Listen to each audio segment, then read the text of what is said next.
சொல்லு. நான் voice note போட்டிருந்தேன். நீங்க கேட்டீங்களா? கேட்டேன். சொல்லு. என்னங்க இப்படி பேசுறீங்க? நைட்டே நீங்க மெசேஜ் பார்த்துட்டீங்கன்னு எனக்கு தெரியும். ஏன் நைட்டே கால் பண்ணல? ஏன்? நான் ஏன் பண்ணணும்?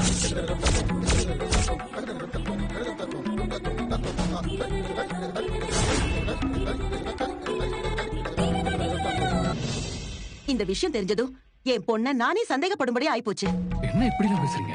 காசு வாங்கிட்டு நடிக்க வந்தவளுக்கு ஒரு குழந்தைய கொடுத்திருக்கீங்கன்னா நான் என்னன்னு நினைக்கிறது?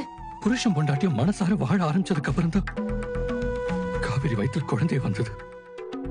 மகாநதி சீரியல் செம்ம இன்ட்ரெஸ்டிங்காக கொண்டு போயிட்டு இருக்காங்க அப்படின்னு தான் சொல்லணும். இப்போ காவேரி கர்ப்பமா இருக்காங்க அப்படின்ற விஷயம் எல்லாத்துக்கும் தெரிஞ்சு போச்சு.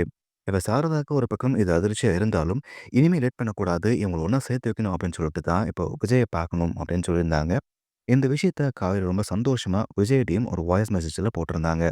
ஒரு பக்கம் விஜய் அதை கேட்டுட்டு நான் அவனை என்ன பண்ணுறேன் பாரு அப்படிலாம் சொன்னாலும், ஆனால் காவேரியை பார்க்கறதுக்கு அவரும் ஓடி வீட்டுக்கு வராரு. ஸோ விஜய், சாரதா 2 பேரும் வந்து பேசி ஒரு முடிவு எடுக்கிறாங்க.